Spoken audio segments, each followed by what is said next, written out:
The story of the Maasai people is a powerful journey of migration, courage, culture, and identity that stretches back hundreds of years across the great landscapes of East Africa. Long before modern borders divided Africa into countries, the ancestors of the Maasai lived far to the north.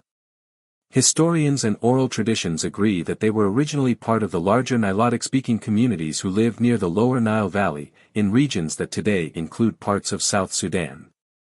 Over many generations, these pastoral communities began moving southward. They were cattle keepers, and their lives depended on finding fresh pasture and water for their herds. This slow migration was not a single journey but a movement that lasted centuries. As they traveled south, the Maasai passed through areas around Lake Turkana in northern Kenya. By around the 15th century, they had entered the Great Rift Valley. This valley, stretching from Ethiopia through Kenya and Tanzania, became central to Maasai identity. The open savanna grasslands, seasonal rivers, and wide skies offered ideal grazing land for cattle.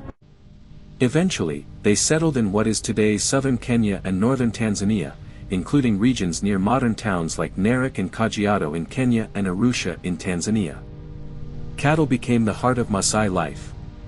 According to Maasai belief, their supreme god, Nkai, also called Ngai, gave all cattle in the world to the Maasai. This belief shaped their worldview. Wealth was not measured in money, but in the number of cattle and children a person had. Cows provided milk, blood, and occasionally meat. They were used in marriage negotiations, religious ceremonies, and as a symbol of status and responsibility. A Maasai without cattle was considered truly poor. The Maasai developed a strong social structure based on age sets. Boys passed through different stages of life together, forming age groups that remained connected for life. One of the most important stages was becoming a Moran, or warrior. Young men underwent initiation ceremonies that marked the transition from boyhood to warriorhood. As Morans, they were responsible for protecting the community and the cattle from raiders and wild animals such as lions. Their courage became legendary across the region. The Maasai were also known as skilled fighters and fearless defenders of their land. During the 18th and 19th centuries, they expanded their territory through warfare and alliances. At their height, Maasai influence covered large parts of central Kenya and northern Tanzania. Neighboring communities often feared their military strength. However, the Maasai were not only warriors, they were also traders, exchanging livestock products for grains and other goods from agricultural communities. In the late 19th century, major changes arrived. European explorers and colonial powers began entering East Africa. The area that is now Kenya became part of British East Africa, while Tanzania fell under German control. Colonial governments viewed the fertile Maasai grazing lands as valuable for European settlers. Through treaties, some of which the Maasai did not fully understand, large portions of their land were taken. Many Maasai were moved into reserves. This loss of land greatly affected their traditional nomadic way of life. At the same time, disasters struck. In the 1890s, a devastating cattle disease known as rinderpest spread across East Africa, killing a huge percentage of livestock. Without cattle, the Maasai suffered famine and hardship. Drought and smallpox followed. These events weakened their population and reduced their power. Despite these challenges, the Maasai maintained their cultural identity. Even during colonial rule, they preserved their language, Ma, and many traditional practices.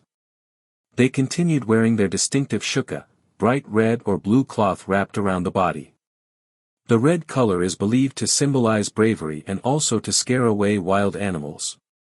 Beadwork became another important cultural expression. Maasai women create intricate necklaces, bracelets, and earrings using colorful beads, each color holding symbolic meaning: red for bravery, white for purity and milk, blue for the sky and rain, green for the land, and orange for hospitality.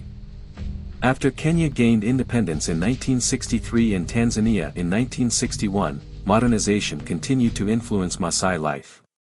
National parks such as the Maasai Mara National Reserve in Kenya and the Serengeti National Park in Tanzania were created in areas that were traditionally Maasai grazing lands. While tourism brought economic opportunities, it also further limited pastoral movement.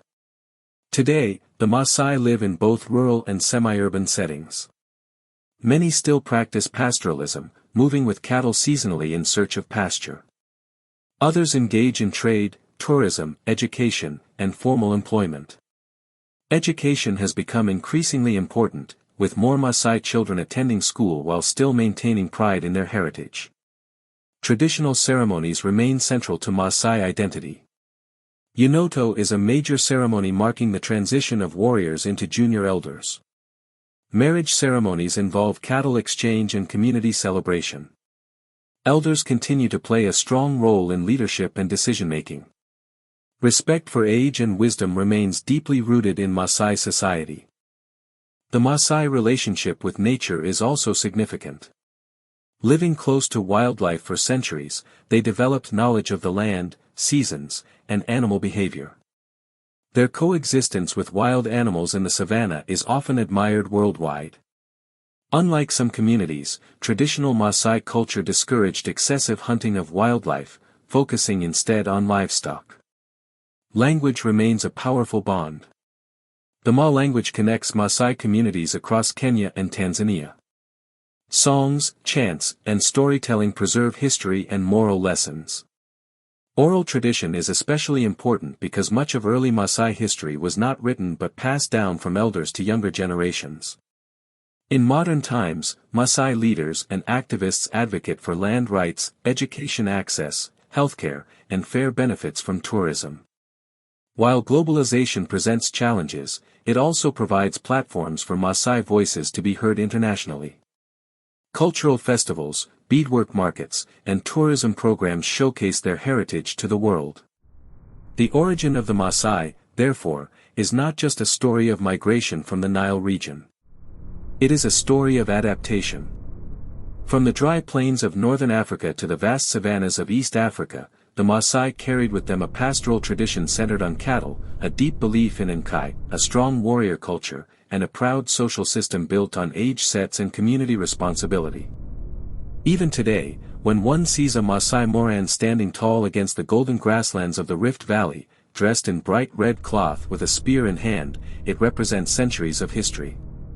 It is a reminder of a people who traveled great distances, endured colonial loss and disease, adapted to change, and yet remained rooted in identity. The Maasai story continues to be written, not only in history books, but in songs, ceremonies, cattle herds moving across the plains, and in the voices of elders telling children where they came from and who they are.